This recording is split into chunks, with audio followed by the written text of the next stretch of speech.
They are currently sitting 15th in the table. They are 10 clear of Leicester now in the relegation zone.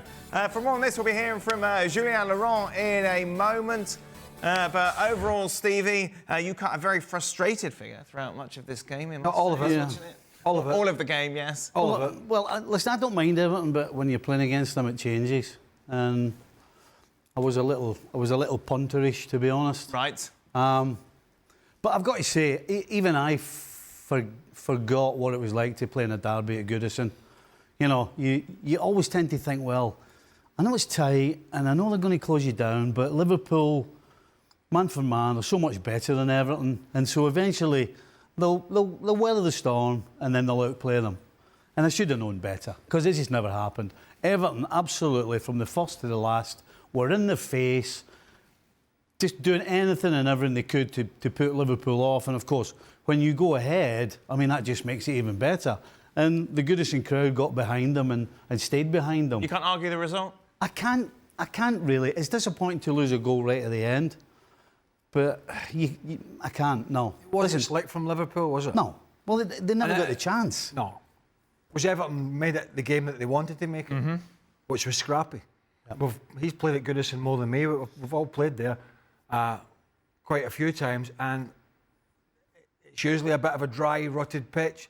It makes it a bit more difficult to pass the ball and play that game that you want. Kind of helps them, their physical nature of their game. Big guy up front, trying to make a nuisance of himself. Obviously, the referee, if you're from the Liverpool perspective, probably wasn't on your side if you look at Arne Slot and his coaching staff and some of the players. I'm not really remembering anything really contentious. No. You? No. So there's nothing majorly sticking out. I think it was lots of little niggly things. Does that mean that, this is a bit of a statement, but does that mean the whole leaving all these players out at Plymouth for this game, was that necessary, or is there just a bigger picture here, which is the end of the season, you know what I mean? Because ultimately that's what the reason that they were left out, to be super fresh for this game, which they were, but they didn't get the result, and with that, they're out of the FA Cup, so it didn't really work out. Well, they didn't get the result. They didn't deserve the result either from the football that we saw over the 90 minutes. I'm still all right with it, because they needed to rest at the weekend in order to, you know, they could have got the 3. It ends up a last kick of the game, they lose 2 points. But at the end of the day, they might have lost the game had they all played on Saturday. so I mean, it's a half full glass again. There it is. But at the end of the day, I think he made the right decision, and it's 7 points. Yes. Doesn't look as great as 9, but it's still 7 points. That means that somebody like Arsenal has to win out, and Liverpool have to lose 3 games. Jim Beglin, who we watched the game, obviously former teammate of yours, Stevie. Yep. He described it as agricultural, which I thought was quite fair from what we saw from Liverpool today. Was that can't just be all down to Everton? Absolutely, it is. Yeah, 100%. But surely Liverpool should have enough quality to be able to lift their game no matter what the opposition. And what you're doing is you're going back to what I said at the start, where you look on paper and you look at the players and you look at how Liverpool have been playing, but it's a derby. I lost a game. We were going for a record in the 80s of undefeated games. And to get that, we had to play Everton. We got beat 1-0. And they were as bad, that team that we played that day, as this team were. And we played exactly the same way. The Everton team played exactly the same way in the 80s as the Everton team played today. So I don't think you should underestimate what a difference a derby, and it's that Goodison, makes. So Liverpool get a pass today because it's a derby? I think so. I think so. Listen, before the last kick of the game goes in the net, I'm sitting thinking, you know what? You've got to win games different ways. You always want to win it by playing nice football. So they get a pass at the weekend for losing to Plymouth because they've got to focus on this game, and they get a pass today because it's a derby. Yes. Jules?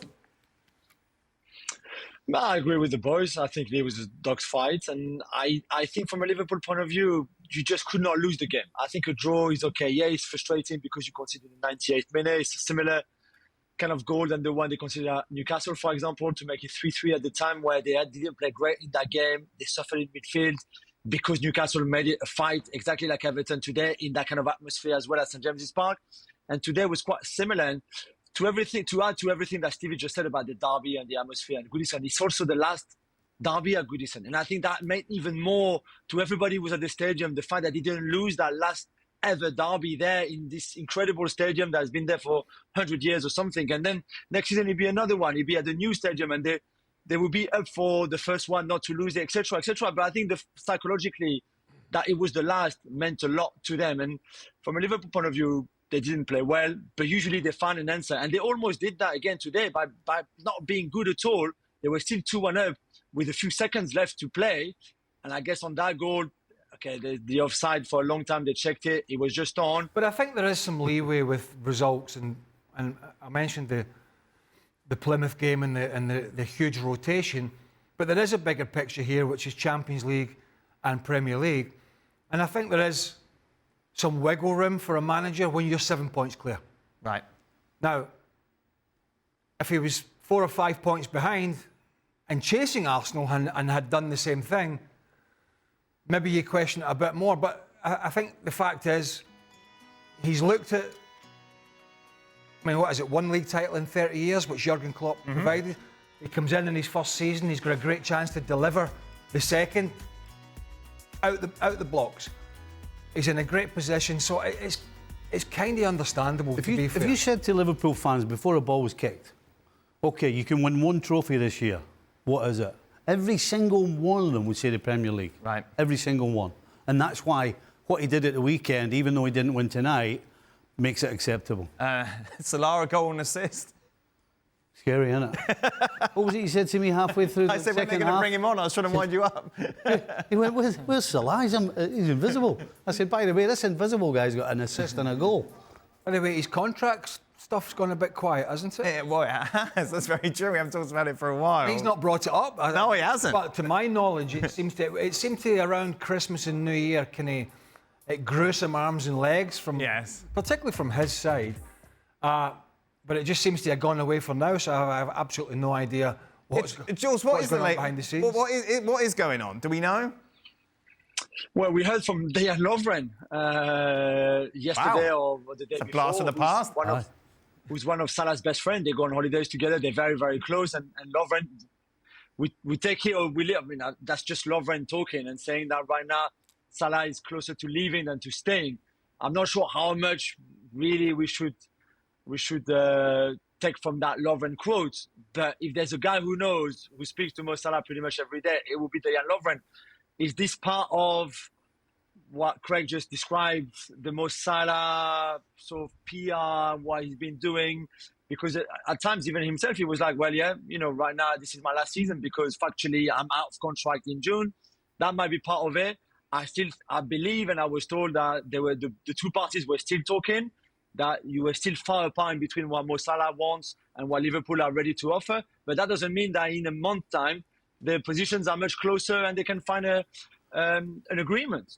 Again, when we show the graphic and the form that he's on now, as we've been saying all season, it would be mad for Liverpool to let him go. But it's also a business decision for somebody who will turn 33. Okay, we've got other things. I don't want to dwell on Salah because he said he's going to chip in. All right. He's going to chip in what his wages. $5. Yeah, exactly. Because I want to focus on the other big story affecting the Premier League title race today, of course, that broke this morning. Jules, Kai Havertz out for the rest of the season. Yeah, it's not officially. Arsenal haven't said anything, but certainly from the sources that we have, and it's pretty much not just us at ESPN, but a lot of other media as well reporting the Kai Havertz injury during the Winter Sun training camp in Dubai. And yeah, should be out for the rest of the season. I mean, Saka is out. Odegaard was out for a while. Martinelli is out. They don't even have any more forwards left. They will be left with Trossard, Nwaneri and Sterling for the game at Leicester on Saturday. Ooh. Hamstring end of the season, potentially. Yeah.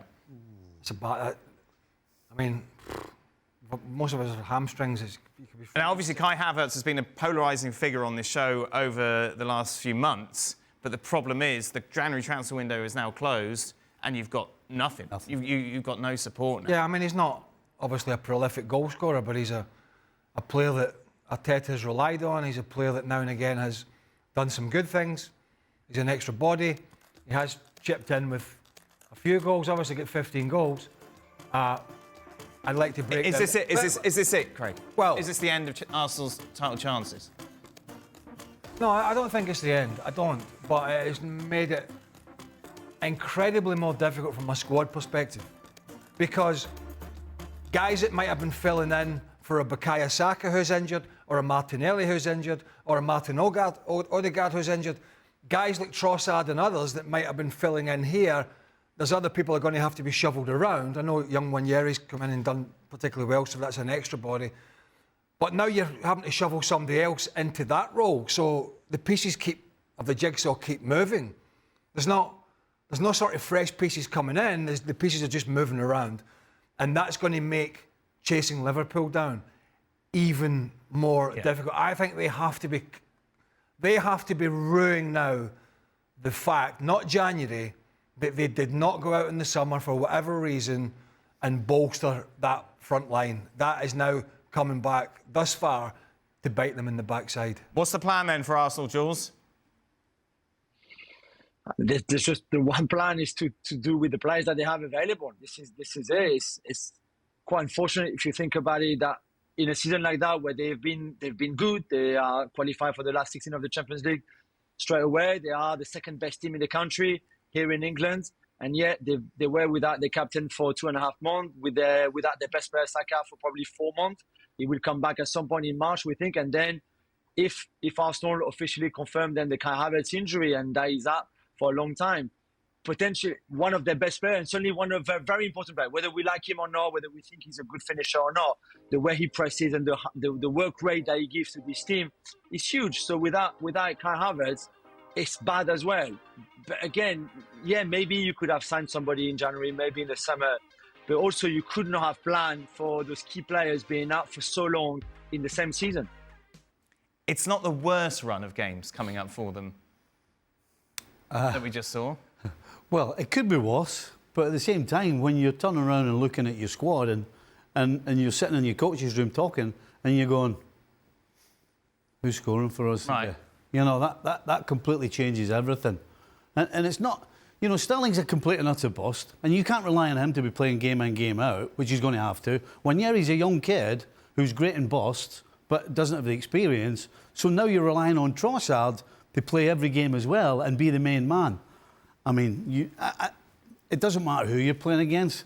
But other than Leicester and Southampton, regardless of who you're playing, you're going to get a game, and you need to score some goals. Manchester United was on that graphic as well. Well, yeah, sorry. I don't think they're dead. All right, I'll give you that, Man United. I don't think they're dead yet. They're not dead, but it's going to put a huge onus on these guys, and I think it's going to put a huge onus on goals from defenders, albeit set pieces we've talked about a lot, but goals from the middle of the park. Yeah. You know, Declan Rice, Martin Odegaard, Mikel Merino when he plays. If you haven't got it in the front line, you need to be chipping in from other positions. That's why it was so important over the years for the Liverpools to have the Gerrards, for Chelsea to have the Frank Lampards.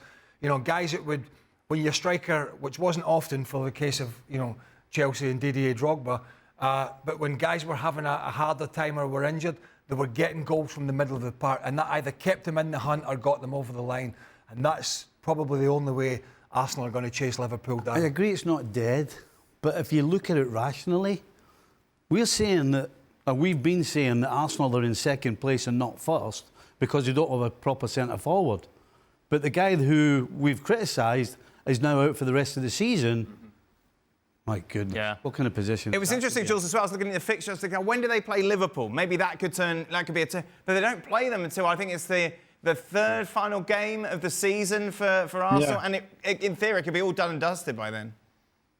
Yeah, it could. I mean, by then, Saka will be back. And again, I think right now, when you look at the picture, or the bigger picture, even from an Arsenal point of view, the hope is that Bukayo Saka comes back as quickly as possible, fit, and then firing as quickly as possible too, and then try to carry this team and be decisive again. But we don't know in what kind of fitness he will be when he comes back. We don't know exactly when he will come back either, to be fair. So there will be the Champions League too that comes in. At least there's no FA Cup anymore. There's no League Cup either, the final to play. But the Champions League will use a lot of the energy as well from the players that are still there, fit and available. And that will be difficult to manage as well. So we'll have to see. I agree with Craig completely. That's the other point I would have made. Some of the goals missing right now are the goals from Martin Odegaard. He was 15 2 years ago. I think he was 10 last season. He's only on 1 or 2 yet so far this season. And yeah, he had the injury, but he will have to step up. Others will have to try to carry the responsibility. But suddenly that Saturday game away at Leicester, which before would have looked, okay, this is a normal game for top teams in England, but now looks massive, because if you do well, if your forward line of, we expect Trossard, Nwaneri and Sterling do well, suddenly the confidence, the boost going into the other fixtures coming up probably would be easier. If you don't win, or if your forward line doesn't do well on Saturday, then that will add even more pressure. As soon as he said Saka, and when he comes back and he's going to do this and that, my mind went straight to Mo Salah last season. Right. When he was out for a lengthy period, the same as Saka is this year, and when he came back, he was horrible. Just a reminder, plenty more content over on our YouTube channel. Lots of videos for you to peruse. Stevie features quite a lot. Quite a few of these, Stevie. On what? What a treat on YouTube. All right.